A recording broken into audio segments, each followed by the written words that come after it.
시험들 잘 보셨나요? 이번에 어려웠나요? 쉬웠나요?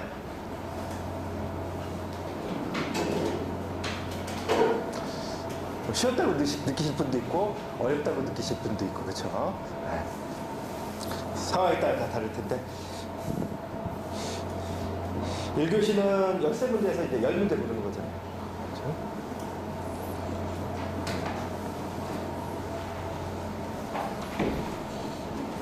자, 그럼 1교시 문제풀이 들어가 보도록 할게요. 빠르게 진행하도록 하겠습니다. 네. 전 교시에 또 시간이 너무 많이 경과된 바로 전 짧게 진행하도록 할게요. 1교시 문제부터 한번 살펴보자고요. 첫 번째 문제, 옥내소전 노진선단에서 피톨 게이지를 이용해서 측정할 때 유량 계산식 에 관해서 이게 유도 문제 나왔죠? 표는 0.653 D제곱의 루트 10P 개념으로 해서 리터 퍼 분으로 이 식을 유도하라는 문제죠. 자, 먼저 유도 유량이 문제니까 연속방정식에서 나오겠죠. AV에서. 그렇죠. 그 다음에 A는 당연히 그 면적이니까 다시 4분의 파이 곱하기 D제곱으로 나올 거고요. 그리고 V는 2GH로 나타내 줄 수가 있고요. 그쵸? 네. 그래서 이거 풀면 되니까 여기서 다시 H는 어떻게? 압력으로 나타내면 P분의 비중량으로 나타낼 수 있고. 그쵸? 그 다음에 이제 이 문제에서 많이 쓰는 게 이제 단위환산이죠?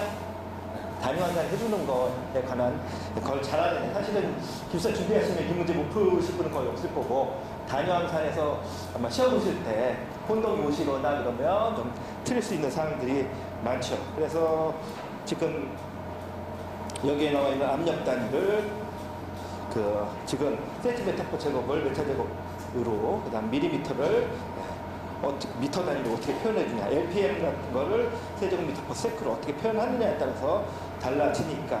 그래서 단위환산을 쫙 해서 풀면 결국은 다 단위환산에서 계수 내는 거니까 풀이는 있으니까 그건 다 적을 필요 없을 것 같고, 그러면 대충 0.65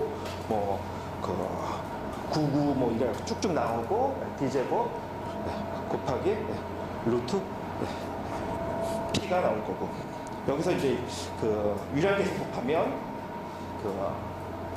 유량계수가 이게 0.66 정도 나올 거고, 여기서 유량계수 보통 0.99 정도 유량계수 곱하면 0.65 정도가 나오게 되는 문제이고요. 그래서 그렇게 푸는 문제인데 아마 단위환산 때문에 여러분들이 많이 혼동이 오고 틀렸을 겁니다. 그리고 이번 문제는 단위환산하면 푸는 문제.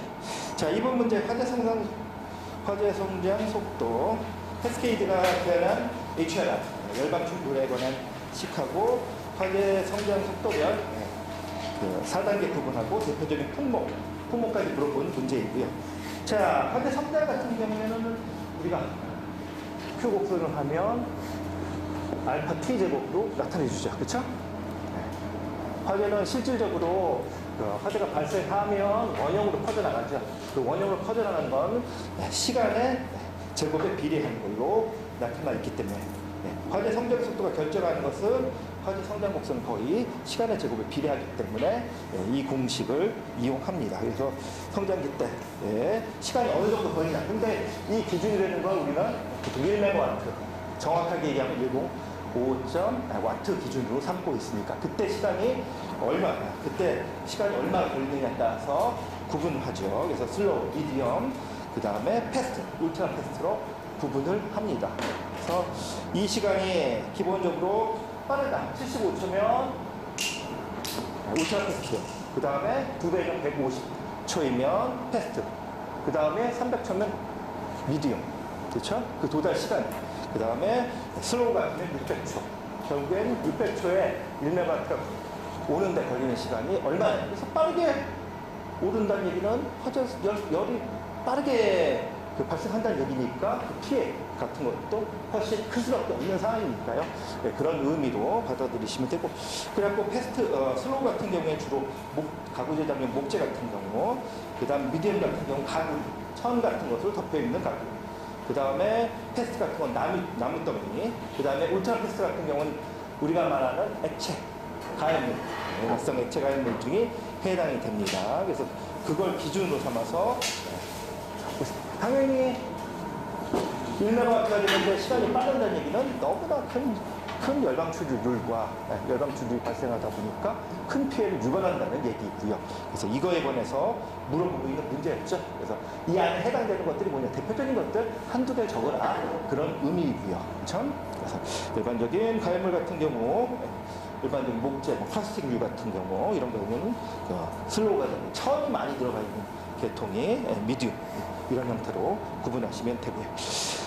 자, 그래서 이번 문제는 그거에 관한 HRR의 식이 어떻게 되느냐. 결국 이게 이제 HRR을 의미하는 거니까요. 이 HRR을 의미하는 거하고, 이 공식은 뭐 초기 정확하게 얘기하면 알파 마이너스 알파 제로, 뭐 초기에 그 성장의 속도로 계산하긴 하는데, 굳이 현재 나와 있는 식으로 얘기한다 그러면 그냥 알파로 생각하셔도 크게 무방하고요. 자, 알파 값에 의해서 알파 값을 화재 성장 개수에 따라서 나눠주는 값도 주어지긴 하는데, 그 문제는 여기서 물어본 핵심이 아니니까. 여기서 물어본 핵심은 각각이 얼마나 되느냐, 성장 곡선에서, 그리고 그 안에 해당되는 물품이 무엇이냐, 그걸 물어본 거죠. 그래서 뭐가 있느냐 늘 물어본 거니까, 보시면 페이지 보시면 각각 나와 있는 제품들이 있죠.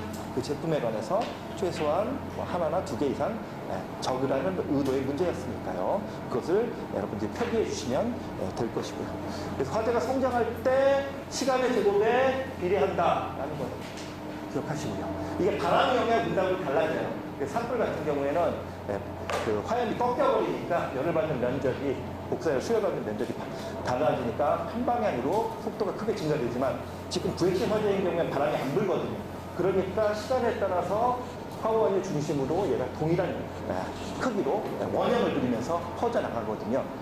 그래서 이 VX에서 그 불이 붙어서 주변으로 퍼져나갈 때 속도, 열방 출구를 기준으로 삼아서 우리가 화재 크기를, 화재가 얼마나 빠르게 성장하느냐에 따라서 구분을 해준 거거든요. 거기에 맞게 적절하게 대응을 하기 위함입니다. 궁금하신 사항 있으면 중간에 질문하셔도 돼요. 네. 자, 그거에 관한 문제가 2번 문제였고, 자, 3번 문제는 제일 많이 여러분들이 뭐 기사 때부터 봤던 문제죠. 화재 하중, 화재 가옥도의 정의하고 차이점에 대해서 설명하시오. 화재 하중은 한마디로 얘기하면 목재니까 한산량이죠. 우리가 화재 크기 안에서 가연물량이 얼마나 많은, 다양한 종류가 많이 있잖아요. 액체가연물도 있고, 고체가연물 종류도 목재가 있을 수 있고, 플라스틱이 있을 수도 있고, 뭐 우레탄이 있을 수도 있고, 다양한 종류가 있는데 그 다양한 종류의 것들을 어떤 통일된 기준으로 봐야죠. 그래야 비교가, 상대적 비교가 가능하잖아요. 그래서 우리가 상대적 비교를 가능하게 위해서 여기 안에 있는 가연물은 어느 정도 있느냐 없느냐를 구분하기 위해서 만든 게 화재 하중이죠. 그래서 화재 하중은 목재 등가 환산량 기준으로 삼기 때문에, 자, 우리가 화재 하중을 떠보려고 그러면 먼저 전체 가연물의 열량 곱하기 연소열, 그 다음에 목재 연소율이 4,500kcal니까 kcal per kg 곱하기 바닥 면적을 기준으로 삼고 있습니다. NFPA 기준은 조금 뭐 다른 기준이 있는데, 여기서 물어본 건 국내 기준만 물어본 거니까 이것만 쓰셔도 될 거고요. 다른 책이나 제 책에도 NFPA 기준으로 삼고 있는 화재 하중 양은 좀 달라요. 그거는 이제 철제로 둘러싸인 면적이 있느냐, 완전히 하방을 들어가는 오면이 철제로 둘러싸여 있느냐, 이런 것들까지 다 제외해서 빼주긴 하는데, 지금 출제자의 의도는 그 정도는 아니니까. 그래서 화재 하중, 저는 정확하게 말하면 이건 화재 하중이라고 얘기하는 것보다 화재 하중 밀도로 얘기해요. 왜냐하면 바닥 면적당 들어가는 거기 때문에 이제 실제로 화재 하중이라면 그 전체 양으로 의미하는 건데 그래서 정확한 용어 자체는 화재 하중 밀도가 맞는데 현재 국내에서는 대부분 이걸 화재 하중이라고 부르고 있으니까 단위 면적당 나오는 거니까 그래서 단위 면적당 화재 하중이 크다면 단위 면적당 가열 물량이 많다는 얘기죠. 그렇죠? 그러니까 더 큰 열량을 낼 수 있고 더 탈게 많다는 얘기하고 직결되는 내용이고요. 자, 화재 가옥도 화재가 얼마나 자, 가열 물량이 많으면 어떻게 될까요? 가열 물량이 많으면 오래 타겠죠.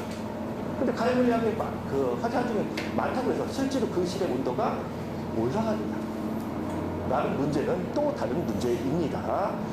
그래서 이때 화재 하중만 갖고 그럼 화재를 다 설명할 수가 없어. 그래서 화재 가옥도가 필요한 거죠. 자, 화재 가옥도라는 것은 결국 최고 우리가 일반적인 화재 성장 곡선에서 올라가서 자 성장기부터 최성기, 쇠퇴기까지 가죠. 플래시오버부터 보통 플래시오버를 이쯤 정도로 보니까 최근에는 자 최고 온도가 지속하는 시간이 얼마 있냐? 왜? 자, 최고 온도로 600도로 1시간 버티는 거하고 1시간 있는 거 900도로 30분 있는 경우 실제 피해 크기는 달라요. 높은 온도로 유지하는 시간이 얼마냐에 따라서 실제로 화재 크기가 많이 달라질 수가 있거든요. 그래서 우리가 말했던 여지껏 화재 하중의 개념과 화재 강도의 개념만 갖고는 화재의 피해 크기를 설명해 주기가 많이 부족하더라. 그래서 나타난 개념이 화재 가옥도입니다. 그래서 화재가 최고 온도가 지속 시간이 얼마나 됐느냐. 그래서 옛날에는 얘를 흔히 말해서 화재 하중 곱하기 화재 강도로 봤죠. 화재 하중이 결국에는 얘하고 좀 비슷한데 화재 하중이 지속 시간과 좀 비슷한 의미가 있어요. 잉버그의 법칙에 따르면 화재 지속 시간과 화재 하중은 비례한다고 냈거든요. 근데 이거는 1938년도가 그때쯤에 나왔던 초기 이론이고 최근에는 그렇게 보지를 않거든요. 너무 이 비례관계만 보는 거는. 그래서 옛날 책들 보시면 야 화재 하중이 화재 지속 시간이야 똑같아. 왜? 화재 하중에 비례하니까. 그러니까 화재 하중은 그러면 지속 시간이니까 얘가 화재 하중이네. 그러니까 화재 하중 곱하기 지속 시간이니까. 그다음 강도. 강도 화재 강도네. 두 개 곱하면 뭐야? 가옥도다. 라고 얘기를 했죠. 근데 현재 개념은 지금 그런 개념이 아니라 얘는 같은 의미는 아니다. 비슷한 의미로 받아들일 수는 있지만 같은 의미로 보기에는 좀 무리가 있다. 그래서 얼마나 화재가 지속되느냐 시간의 개념. 화재 지속 시간 개념 곱하기 화재 강도가 화재 강도는 보통 킬로와트로 표현하니까. 그 다음에 얘는 아워로 표시하건 시간의 개념으로 아워는 분이나 될 수 있고 그러면 화재 가옥도는 에너지인 줄의 개념으로 본 거다. 그쵸? 그래서 두 개를 나눠서 요거 곱하기 그러니까 아워 곱하기 와트로 하면 줄이 나오는 거고 그쵸? 넘겨버리면 킬로와트는 줄퍼 세크 시간 단위로 나눠지는 거니까 그래서 시간 단위로 나타내 주는 것을 현재는 가옥도라고 표현을 하고 있죠. 자, 그래서 정의를 두 가지를 이제 비교하는 얘기는 표를 만들어서 비교하는 의도가 큰 거죠. 그래서 이런 경우에는 표를 그려놓고 요거 두 가지를 비교하는 것이 제일 좋습니다. 정의부터 표 살펴보면 자, 화재실 단위 바닥 면적당 목재의 양, 화재 양을 나타내는 거고 가옥도 같은 경우에는 화재 양과 질의 개념 모두 플러스된 거죠.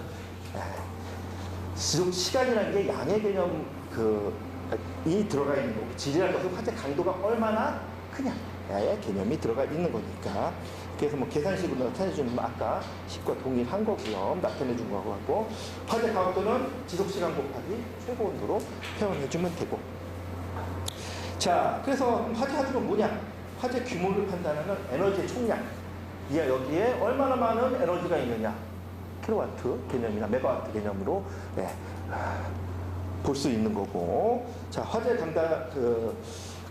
강도를 그 화재 가혹도 같은 경우에는 주례로 화재 강도를 판단하는 척도, 시간 곱하기 에너지의 양이 들어간 개념으로 가혹도를 파악할 수 있습니다.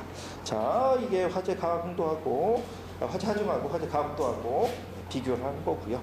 자, 화재 안전 기술 기준과 화재 안전 성능 기준으로 두 가지로 나눴죠, 이번에. 뭐 요거는 뭐 여러분들 다 찍으셨죠? 이건 다 나올 거라고 예상이 아주 뭐 필연대로 나왔던 문제이니까. 왜? 개정됐으니까. 그것도 12월 며칠자죠? 4일자인가요? 1일자인가요? 2일자로 나왔나요? 12월 1일자로 바뀌면서 이 문제는 기술서는 법이 개정되거나 사건이 터지면 그 문제가 바로 그 다음에 출제가 되거나 아니면 그 다음번 차에 나오죠. 그래서 이것이 개정이 됐기 때문에 당연히 그 취지에 대해서 설명하라는 문제가 나올 수밖에 없는 거고요. 자, 성능 기준 같은 경우에는 화재 안전을 확보하기 위해서 재료, 공간, 설비 등에 요구되는 안전 성능으로서 소방청장이 고시에서 정하는 기준. 핵심이 그 안전 성능하고 고시라는 얘기죠. 그래서 고시에서 정하는 기준이라는 의도고, 기술 기준은 자, 행정안전부 명예의 절차에 따라서 소방청장의 승인을 받은 기준. 그래서 기술 기준은 훨씬 쉽다는 걸 의미하겠죠. 만들기가 쉽다는 거. 고시라는 절차를 안 거치고 청장이 그냥 낼 수 있는 거. 이란 의미니까. 자, 그래서 화재안전 기술 기준이 성능 기준하고 그 기술 기준으로 바뀌어 나간 거고요. 자, 개정은 왜 했냐? 신제품 나오고 맨날 신기준들이 나오는데 이걸 도입하려다 보니까 시간이 너무 많이 걸려요. 고시 같은 경우는. 저도 지금 화재안전 기준 만드는데 한 3개 정도 참여했는데, 만들려다 보니까 시간이 제가 참여한 것들이 1년 지나야 다 끝난다. 중간 과정이 보통 한 1년에서 1년 반 정도 걸려요. 그래서 법규 만들 때부터 1년 전부터, 1년 반 전부터 계속 얘기하고, 자, 최종 마무리 끝났습니다 라고 하고도 법이 공포되는 건 거의 1년이나 1년 반 정도 걸리더라고요. 작년에 마친 게 임시사용시설, 이걸 임시 소방시설, 임시 소방시설을 건설 현장 소방시설로 이름을 바꿔서 작년 여름에 최종적으로 소방청하고 협의 끝나서 다 했는데 아직 안 나왔어요. 이름도 아직도 임시 소방시설로 건설 현장에 쓰는 거, 공사하는 현장에서 쓰는 거, 그것도 아직도 안 나왔잖아요. 그래서 그쵸?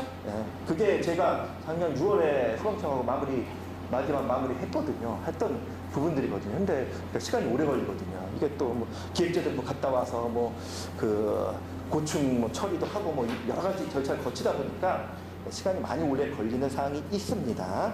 자, 그래서 화재안전 그 기술 기준 같은 경우에는 행정 절차로 개정이 4개월 이상 기간이 필요하지만, 기술 기준은 훨씬 쉽게 수월해집니다. 그래서 이원화를 통해서 신속성을 확보하기 위함이죠. 자, 이름 자체가 화재안전 성능 기준은 NFPC로 나오고 화재안전 기술 기준은 NFTC로 나오죠. 그리고 관점에서 보면 화재안전 성능 기준은 목표가 되고요. 그리고 잘 바뀌지 않을 겁니다. 앞으로는. 지금은 똑같죠. 지금은 왜? 똑같이 만들어놓고 여기서 화재안전 기준에서 여기서 가장 중요한 부분은 성능 기준을 넣고 나머지 부분은 이걸 똑같이 그대로 기술 기준을 만들었으니까. 근데 시간이 지나면 이제 좀 차이가 벌어질 거예요. 현재는 똑같은 내용들이 있으니까. 자, 고시하고 공부란 점이 다른 점이고요. 그래서 소방청에서 제도 분석과에서 만들어서 소방청 고시로 이때는 행정규칙 재개정 절차를 따르게 되어 있고요. 자, 화재안전 기준은 국립소방연구원에서 소방청의 승인을 받으면 그냥 바로 공부할 수 있어요. 그래서 국립소방연구원도 올해 작년 12월 달에 기술사들 모집해갖고 본격적으로 활동한다고 그랬는데 아직까지 연구원을 모집하거나 그런 것들은 좀 늦어지고 있는 것 같아요. 자, 그리고 그러다 보니까 성능 기준은 기존의 화재안전 기준하고 동일한 재배포 사항을 따르죠. 법 규정에 맞춰서 조, 항, 코, 목 형태를 그대로 갖고 갔는데 반해서 화재 안전 기술 기준은 마치 뭐하고 똑같아요? NFP하고 거의 비슷하게 코드 형태를 갖고 있죠. 그래서 뭐 1-2, 2-1, 뭐 2-1에 1, 뭐 이렇게 표 같은 경우도 NFP와 같이 테이블 형태로 만들어서 표는 2-1에 1, 뭐 이런 식으로 번호가 부여됩니다. 그런 점이 다른 점이고요. 그래서 좀 더 구체화되고 쉽게 개정이 가능하다 보니까 화재 안전 기술 기준이 좀 더 중요하게 아마 부각될 거예요. 세부적인 사항들이나 이런 것들 우리가 시험을 보시거나 관리할 때는 기술 기준 중심이 될 것 같습니다. 자, 기계식 주차 타워 같은 경우에는 12월에 화재가 났죠? 기계식 주차 타워에서. 그래서 또 나온 겁니다. 화재가 났기 때문에 그거와 관련된 위험성이 대두됐고 그거와 관련해서 문제가 나오게 된 거고요. 자, 먼저 기계식 주차 타워는 특성을 살펴보면 우리가 쉽게 얘기하면 건축 특성하고 연소 특성, 뭐 그다음 거주 특성을 구분하는데 뭐 거주자가 없으니까, 그렇죠? 기계식 주차 타워는 거주자가 없으니까 우리가 크게 건축 특성하고 연소 특성부터 살펴보자고요. 가장 중요한 게 내부 진입로가 제한되어 있죠. 차량이 들어오는 곳이 여러 군데가 아니라 한 곳밖에 없잖아요. 그렇죠? 들어갈 수 있는 곳들. 그러니까 소방대도 진입하기가 어려워요. 들어올 때가 한 곳밖에 없으니까. 기계식 주차장에서 뭐 여러 군데 차량이 들어오고 나갈 때가 있는 곳이 없잖아요. 그래서 들어오는 데가 거의 한 군데밖에 없어요. 그래서 진입로가 제한되다 보니까 소방 진입 및 소방활동이 곤란합니다. 그리고 주차타워 내부 마감재들이 비난연소성 소재를 옛날에 많이 사용됐고요. 2010년도 이후에 법이 개정돼서 그때 이후에는 전부 다 난연성 소재로밖에 쓸 수가 없었습니다. 그래서 그 이후에는 전부 난연성 소재를 사용했는데 이번에도 화재 때 큰 문제가 됐던 게 뭐예요? 접착제.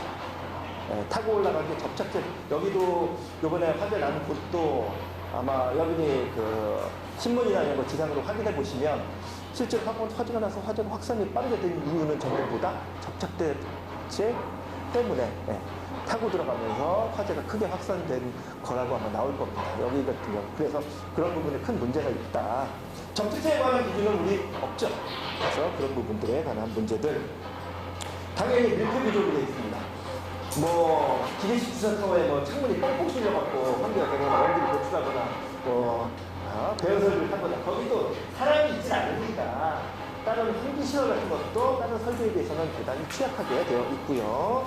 자, 그리고 도시임대 주차타워 같은 경우에는 되게 밀집한 형태로 건물과 건물 사이가 밀접하다 보니까 인접 건물로 복사를 한다든지 주차타워가 붕괴됐을 때 시가와 화재로 확산될 우려가 대단히 크죠.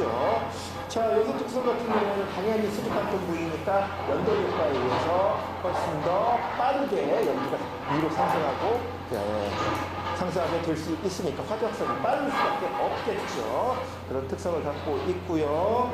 그 다음에 이 안에 차량들이 있는데 차량이 디젤, 휘발유, 요즘은 또 전기차까지 다양한 수소차 뭐 이런 것도 다 올 수가 있잖아요.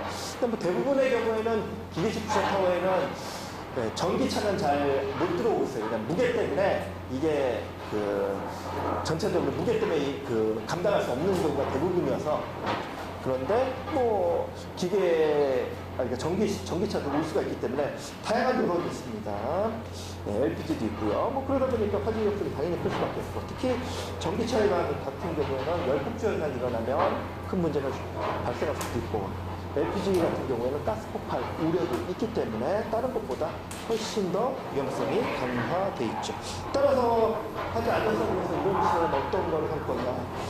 고성능 감지기, 에어샘플링 디텍터, 공기불편 감지기를 이용해서 화재를 미리 조기에 감지하거나 아니면 불꽃 감지기를 중간 불꽃마다 설치해갖고 불꽃이 발생하면 바로 감지할 수 있는 고성능 감지기를 채택한다든지 소화설비 같은 경우도 지금 물분 모든 소화설비를 설치하게 되어 있으니까 또 안에 휘발유라든지 디젤 같은 것들이 많으니까 물분무나 미분무 아니면 호소화설비도 충분히 검토해 볼 수 있죠. 국내에서는 주차장 화재라든지 차량 화재의 경우에 호소화설비를 상당히 꺼려하는데 미국 같은 경우에는 호소화설비를 적극적으로 도입하고 있고 많이 설치되어 있어요. 대부분의 경우가. 네, 이런 부분도 충분히 고려해 볼 거고요.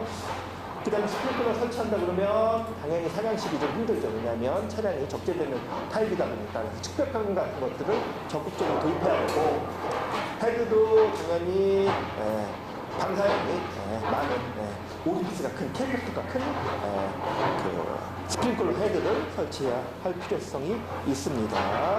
그 다음에 드런처 같은 경우도 고려해 볼 필요가 있고요. 자, 제어 설비는 최상부의 배연창 같은 거 아니면 기계적 배연 설비를 이용해서 연기가 발생하면 빠르게 빼낼 수 있도록 할 필요가 있고요. 자, 가장 중요한 게 방화시설 같은 경우에는 출입구들을 보강할 필요가 있고요. 또 내부 진입로가 없죠. 사람이 거기서 움직이거나 사람이 이동 경로를 만들다든지 이런 것들이 전혀 고려 안 되어 있기 때문에, 그 다음에 완전히 방화구역을 해서 구분을 한다든지, 마감재를 나뉘어시킨다든지, 구조 자체를 내화 구조로 한다든지, 웬만한 거에 가져갈 수 있는 시설들이고요. 요거 관련해서 나온 게 브로그 기계주차장 화재 예방 기준이 나와 있더라고요. 화재 나면서 브로그가 재빨리 만들어낸 게 이거더라고요. 그래서 공용 부분 각 층 또는 2개층마다 최소한 1개 이상의 방화문을 설치해갖고 소방관들이 빠르게 진입할 수 있도록 규정을 해놓은 게 있고요. 주차타워 외벽 한 면에 화재 진압용 개구부들을 설치해갖고 그 개구부를 통해서 화재 진압을 하기 위해서 소방대원들이 진압할 수 있도록 만들어 놓은 예방 기준이 있어서 이거를 약간 참고로 하셔서 답안지를 작성했으면 훨씬 더 좋은 답안지가 되겠죠. 그래서 진짜로 시험을 보시는 분들, 합격을 앞두고 계신 분들은 필연적으로 각종 사건, 사고, 특히 화재와 관련된 사건, 사고는 반드시 체크를 하셔야 돼요. 그리고 그거 관련해서 중요 자료들이나 그거 사고가 생기면 발빠르게 또 기준들이 나오는 것도 있어요. 그거하고 같이 연계시켜서 답안지 쓰시면 훨씬 더 쉬운 답안지가 될 것 같고요. 자, 1-6번은 공개 최적 유량을 구하기 위한 노즐이고요. 공개 최적 유량을 구하는 공식을 유도하도록 되어 있고요. 최적 유량을 구하라는 거죠. 사실 이거는 배출입 밑하고 동일하죠. 협축부가 있으면서 이 협축부가 있는 거죠. A1과 A2가 있는 사이에 이제 공간이 줄어든다는 결국엔 요 사이에 협축부가 존재한다는 거고, A1과 A2 사이 협축부가 존재한다는 거니까 배출입 밑하고 동일한 얘기예요. 그래서 배륜의 감정식을 했을 때 계산하면 이제 동일 유선상이 되니까 위치는 같다고 놓고 볼 수 있는 거고, 그렇죠? 배륜의 감정식에서 두 개가 동일 유선상이라고 볼 수 있으니까, 그다음 배륜의 정리를 이용하게 되면 문제를 푸는데도 사실은 크게 어려움이 없죠. 여기도 마찬가지로 연습방정식을 이용하고요. AM, VM 같은 거 연습방정식을 이용해서 풀게 되면 결국에는 암력차 안에 구중량분에 나타난 P1-P2는 2지분의 V제곱 속도, V2의 제곱, 속도가 더 빠른 쪽을 기준으로 삼으니까 여기에 1-A1분의 A2의 제곱이 되죠. 이렇게 식이 정리를 하면 나오죠. 이것까지는 기억하시겠죠. 여기서 V2에 관해서 정리를 하고, V2 관해서 정리를 하면 여기 나오면 A1분의 V2니까 얘 나온 거죠. 여기서 정리를 하면. 그렇죠? 그 다음에 A1 곱해주면 되죠. A1 곱해주고 방출계수가 있으니까 방출계수를 앞에다 곱해주면 되겠죠. 그럼 방출계수 앞에다 곱해줘서 풀면 0.08843이 나오게 되는 문제이고요. 그래서 어렵지는 않은 문제고 공식만 아마 외우신 분들도 많았을 거예요. 협축부에 관한 문제이니까. 자, 유리조장소에서 화재가 발생했다. 1-7 다음 조건에서 액면가나 속도를 구하시오. 주어져 있고요. 액면 속도에 관한 얘기입니다. 자, 우리가 일반적으로 열감출률 계산하면 열감출률은 연소속도, 질량 연소속도 곱하기 연소열을 계산하면 나오는 거고. 그러면 이 질량 강화마 속도는 어떻게 계산하냐? 일반적으로 화재 초기인 경우에는 다 질량 강화 속도를 연속도로 보잖아요. 그렇죠? 근데 그 액면 강화 속도는 결국 연속도가 같은 얘기예요. 왜냐하면 액면이 강화되면 질량이 줄어드는 거나 마찬가지입니다. 의미가 서로 거의 같은 내용이고요. 근데 뭐가 다르냐? 여기다가 밀도를 곱해주면 되죠. 밀도를 곱해주면 그 단위 숫자가 같아지게 되는 거죠. 이해되시죠? 질량값 그 연속도에다가 액면 강화 속도, 액면 강화 속도 밀도를 곱해주면 두 개가 서로 단위가 같아집니다. 그러면 자 얘를 넘겨버리면 그러면 쉽게 계산하면 액면 강화 속도는 어떻게 계산할 수 있어요? 질량 강화 속도에 밀도로 나눠주면 되네. 그쵸? 그리고 액면 강화 속도는 뭐하고 똑같아? 증발 속도가 사실 똑같은 얘기예요. 증발된 거니까. 액면이 강화된 만큼 그 위에 있는 기체가 증발된 거니까. 그렇죠? 그래서 얘를 계산하면 되죠. 여기서 주어진 수치가. 그러면 질량감 속도가 얼마나 나왔어요? 너무 지저분하다. 자, 질량 감소 속도가 주어진 게 문제에서 0.039. 그 다음에 밀도는 얼마? 820. 나누면 4.756 곱하기 10에 마이너스 50. 메타퍼세크로 단위 나왔을 때. 이렇게 구하는 문제죠. 그래서 액면 강화 속도하고 옛날에는 이 공식만을 다른 액면 강화 속도 공식을 많이 썼는데 요게 그 사실상은 NLP에 나오는 얘기였거든요. 근데 그전에는 뭐 증발량 같은 거 갖고 0.076 뭐 이런 걸 이용해서 다른 공식을 풀었는데 NLP에는 사실은 이렇게 풀거든요. 왜냐하면 질량 같은 질량 감소 속도니까 공기량은 충분한 상태이고 그래서 질량이 얼마나 감소되는 거냐 아니면 질량이 감소된다는 얘기는 결국은 액면이 강화되는 거하고 동일한 의도니까 얼마나 액면이 강화되는 속도냐 사실은 두 개가 같은 의미더라. 그래서 같은 의미로 받아들여서 두 개를 계산하는 방법이지요. 자, 7번 이렇게 풀면 되고 자, RTI 값입니다. RTI 값은 뭐 사실은 RTI 공식을 이용하시면 되죠. RTI 공식은 뭐 이제 타우 시간상수에 관한 얘기이고요. 타우 시간상수는 뭐 앞에 이제 풀이하는 것들도 좀 있는데 공식만 그냥 외우시면 되죠. 책에 나와 있는 공식들 풀면 시간, 감지 동작 시간 나누기 자연 로그, 그 다음에 t, tg 마이너스 t0 처음에 그 분해, 그 다음에 tg 마이너스 td 감지기 동작 온도 기준으로 삼으면 되고 이게 타우죠. 그 다음에 RTI 값은 타우 곱하기 루트 속도니까 그쵸? 그래서 계수는 다 주어져 있죠. 문제에서 그 주어진 거 평균 작동 온도 평균 작동 온도 감지기 작동 온도 72도 그 다음에 열기류 온도 141도 그 다음에 주위 온도 20도 그쵸? 그 다음에 작동 시간 요거 40초 열기류 속도 얼마 1.85 그쵸? 다 주어졌죠? 그러니까 이거 계산해서 타우 구하면 여기다 넣고 그 속도 루트 씌워서 곱해주면 답이 나오죠. 공식만 알면 그냥 풀 수 있는 문제지요. 이걸 시간상수로부터 도출하는 게 있는데 시간상수로부터 도출해버리면 시간이 너무 많이 걸리고 복잡해지니까 공식이 책에 나와 있는 이 시간상수 공식을 바로 이용하면 비교적 쉽게 풀 수 있습니다.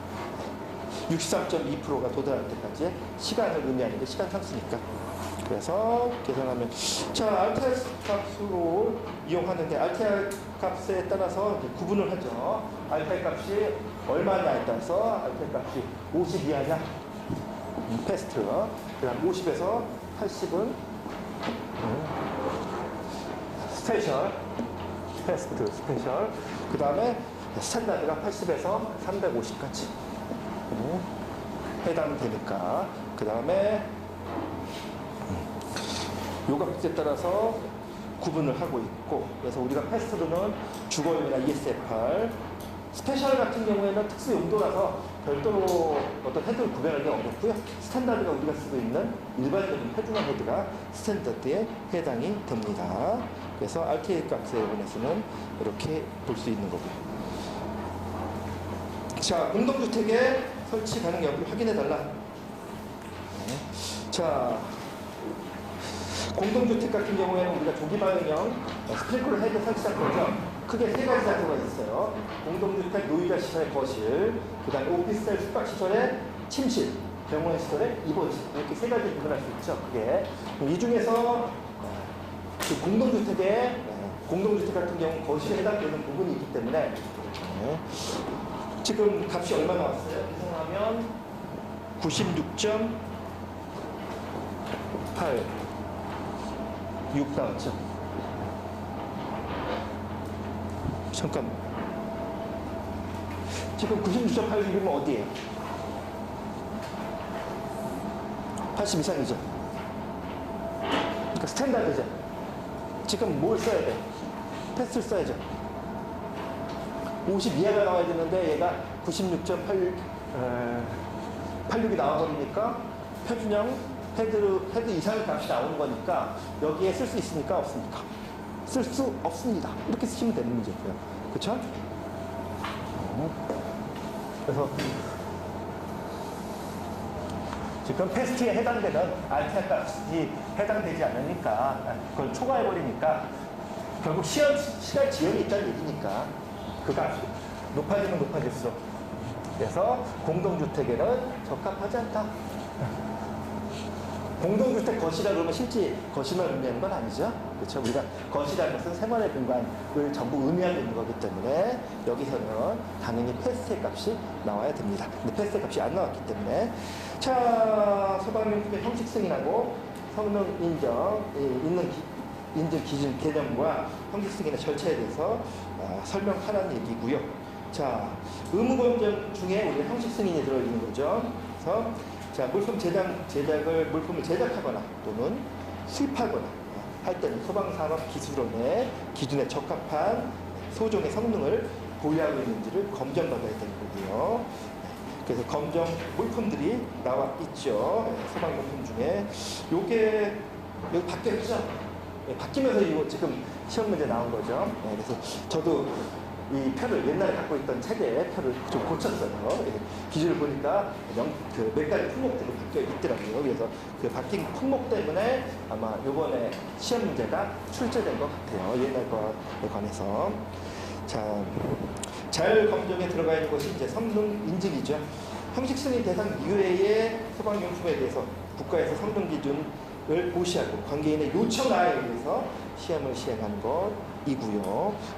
품목들이 바뀌어 있는 겁니다. 여기에는 크게 소방용품 품질 등에 관한 규칙, 별표 7에 나와 있는 내용하고 성능 인증 대상이 되는 소방용품 품목에 관한 고시, 이 두 가지가 합쳐져서 성능 인증 대상 품목이 결정되는 거고요. 자, 그 다음에 뭐 다른 것들은 뭐 KF 인정, 우수품질 인증이 있고요. 그래서 지금 물어본 거는 결국 이 표를 만들라는 얘기죠. 두 가지 비교하는 표. 그렇죠? 두 가지 비교하는 표를 만들라는 의도예요. 그래서 자, 형식 승인은 어떻고 성능 인증은 어떻자. 자, 대상을 구분하면 형식 승인은 국가에서 정한 거고, 성능 인증은 형식 승인 이외의 소방용품들을 정한 거죠. 여기 같은 그 각종 종류는 신청된 제품에 대한 실물시험, 그 다음에 신청자가 부여한 시험시설에서 심사를 하는 거고, 성능 형식 승인은, 성능 인증은 신청된 그 대상 품목 그리고 소방 대상에 설치된 소방 용품에 관해서 성능 인증을 해주는 거고요. 규정은 형식 승인은 시설법 37조에 나와 있는 내용이고, 그다음 그 성능 인증은 소방시설법 40조에 나와 있는 내용입니다. 그래서 자, 두 가지의 차이점은 뭐냐? 대통령령이 정하는 소방용품을 제조하거나 수입하려면 소방청장이 형식 승인을 받아야 되고요. 시중에 유통한 전 의무적으로 형식 승인을 거치한 법적인 의무사항이 형식 승인이고요. 자, 그럼 성능 인증은 자, 소방청장이 제조자 또는 수입자의 요청에 있는 경우 소방용품에 대해서 성능 인증을 할 수 있다는 임의사항이죠. 그래서 중요한 게 성능 인정 기준에 적합하다는 것을 의미하는 임의사항입니다. 그래서 두 가지를 비교하는 것들이 가장 중요한 핵심 사항이죠. 그리고 형식 승인은 31개 품목, 그 다음에 성능 인증은 39개 품목이 들어 있습니다. 뭐 이런 것들을 수라는 얘기 하지 않죠.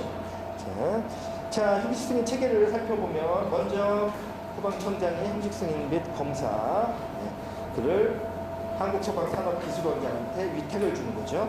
위탁을 주게 되면 그 위탁을 주면 신청자가 형식 승인 신청을 하고요. 그 다음에 겸품 시험 신청을 하게 되고요. 그럼 형식 승인하고 제품 승인을 하도록 돼 있고, 그 다음에 그 절차에 따라서 제품 검사 신청 을 하도록 되어 있습니다. 각 항목별로는 형식 승인 체계도가 그림과 같이 나와 있기 때문에 한번 확인을 한번 하시고 기억을 할 좀 필요가 있고요.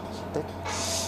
어쩌다 이거 좀 바뀌거나 이럴 때 한번 나오는 문제이고요. 이 문제는 굳이 이것 때문에 다 외우라고 하진 못할 거고요. 자, 1-10번 문제입니다. 배연설비 검사 표준 KSF 282로 그래서 요구하는 방화대포 기준하고, 그 다음에 건축물 피난방화 규칙에 나와 있는 방화대포 기준에 나와서 쓰시오.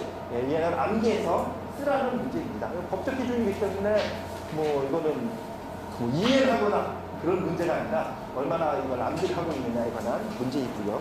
그래서 배연설비 기준 KSF 282호 같은 경우는 514에 보시면 방화대포에 관한 기준이 나와 있습니다. 방화대포는 재질 1.5mm 이상 철판을 사용하게 되어 있고, 폐쇄시 누출량은 20도씨 기준에 1제곱미터당 19.6N의 압력으로 매분 5세제곱미터 이하 양이 누출되는 경우에 해당이 되는 거고요. 미끄럼 부부 같은 경우에는 열팽창, 녹, 먼지 등 진동에 저해를 받지 않는 구조. 그 다음에 배연기의 압력으로 인해서 얘가 해로운 진동이나 간격이 생기지 않아야 될 것이고, 검사구 및 점검구는 적절한 위치에 설치해야 되고, 부착 방법은 구조체에 견고하게 부착시키는 방법으로 화재시 덕트가 탈락, 낙하에도 손상되지 않도록, 댐퍼가 손상되지 않도록 하는 구조로 되어 있고요. 그 다음에 점검구는 45cm 이상의 점검구를 설치하도록 되어 있고, 검사구는 날개가 댐퍼가 열고 닫힐 때 얘를 확인할 수 있는 검사구를 설치하도록 되어 있습니다. 건축법상 방화대포 설치 기준은 피난방화 규칙 제14조 제2항에 나와 있죠. 설치 위치는 환기, 난방 또는 냉난방, 공조기, 풍도가 방화구에서 관통하는 경우 그 관통 부위 또는 이에 근접한 부분에 설치하도록 되어 있습니다. 자, 설치 제외 대상 같은 경우에는 반도체 공장 건축물로서 풍도 주위에 스프링클러 헤드가 설치되어 있으면 설치하지 아니할 수도 있다고 되어 있고요. 구조는 화재로 인한 연기 또는 불꽃에 감지해서 자동으로 닫히는 구조. 예외는 주방 등 연기가 발생하는 부분은 온도로 감지해서 자동적으로 닫히는 구조로 할 수 있도록 이건 개정이 되는 바람에 몇 번 나왔던 문제 있죠. 유사하게. 자, 성능 기준, 성능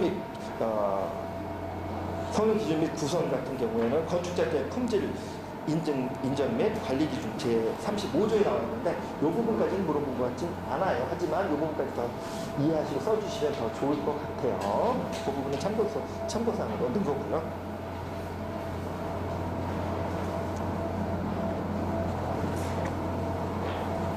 자, 이제 구조대에 관한 얘기가 또 나왔습니다.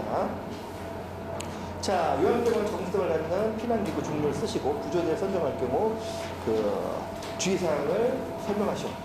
요양병원은 병원에 해당되죠. 목록에. 그래서 우리가 소방시설 설치 장소 및 피난기구의 적응성을 살펴보면 NFTC 301표에 2-1-1에 나와 있는데 지하층은 다 삭제됐죠. 표가 바뀌면서 그 다음에 1, 2층은 설치하지 않고 의료시설인 경우에는 3층부터 설치하는데 미끄럼대 구조대 피난기, 트랩, 그 다음에 다수인 피난장비, 승강식 피난기가 설치됐죠. 여기서 4층부터 10층까지는 미끄럼대는 빠지고요.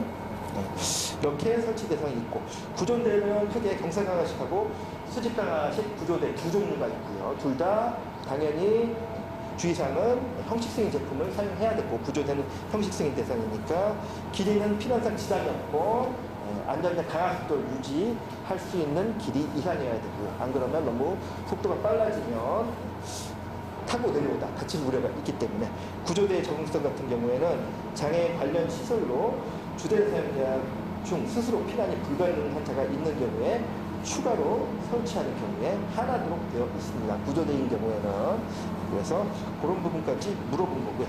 자, 12번 문제 랭킨하고 휴고니어 곡선에 관해서 설명하도록 되어 있습니다. 랭킨하고 휴고니어 곡선 같은 경우에는 뭐 폭발 후 압력과 밀도가 어떻게 변화하는지 나타내는 곡선이죠. 그래서 얘를 뭐 두 가지 곡선을 표현했는데, 여기는 압력비 기준으로 잡은 거하고 보통 부피비 비율로 잡아서 곡선이 보통 이렇게 구성이 되죠. 그래서 각각의 지점, 여기서 1대1로 받는 지점을 보통 A라고 표시하고, 그 다음에 이쪽 상승하는 부분을 B, 그 다음에 이쪽 부분을 C, 그 다음에 위로 상승하는 부분 D, 여기 상승하는 부분 E로 표시하죠. 그래서 랭킹, 그래서 각각 부분에 따라서 달라지는 거죠. 이 부분이 이 외의 부분은 폭갱의 부분, 강한 폭갱 부분을 해당되는 거고, 그래서 이쪽 부분은 압력이 크게 증가되는 부분이고, 최적은 오히려 감소하는 부분이 해당되는 거고, 그 다음에 여기서부터 여기까지는 약한 폭갱, 여기는 강한 폭갱, 여기는 약한 폭갱이 발생하는 부분. 그래서 화염 전파 속도 같은 경우, 그 다음에 C에서 E까지는 보통 약한 폭염, 요 이후자는 강한 폭염. 그래서 각각의 압력과 부피가 어떻게 변화하는가를 나타내주는 곡선이고요. 그 다음에 압력과 부피가 이게 지점을 기준으로 해서 레일선이 형성되고, 이 랭킹 곡선과 접하는 선을 레일선이라고 얘기하고 있고요. 근데 뭐 이건 레일선을 물어보건 아니니까. 그래서 이 선에 따라서 압력이 어떻게 변화했고 속도가 어떻게 변화하는가를 물어보고 있는 겁니다. 그래서 여기서 여기는 폭갱, 어떤 폭갱에 해당되느냐, 그래서 압력이 증가되느냐, 부피가 최적이 어떻게 변화하는가, 이게 압력비, 최초 압력과 반응했을 때 압력, 그 다음에 최초 부피하고 반응했을 때 부피가 변화한 거를 폭염과 폭갱으로 구분해서 그림으로 나타낸 게 랭킹 휴고니어 곡선이죠. 이 곡선에 관해서 설명하라는 얘기입니다. 얘는 나올 줄 몰랐는데. 그래서 이게 또 이제 CJ점하고 또 같은 상관관계가 있거든요. 그래서 폭발할 때 주로 많이 설명하는 부분입니다. 자, 진입창 문제 나왔는데, 진입창 중에서 이제 진입창이 도입되면서 한번 나왔고, 이번엔 진입창에 설치되는 유리의 종류를 물어봤고요. 그 다음 방화 유리창의 구조에 관해서 물어봤습니다. 그래서 유리 설치 기준을 살펴보면, 정확하게 말하면 유리 기준만 써주면 되죠. 10점짜리 문제는 물어보는 것만 쓰셔도 돼요.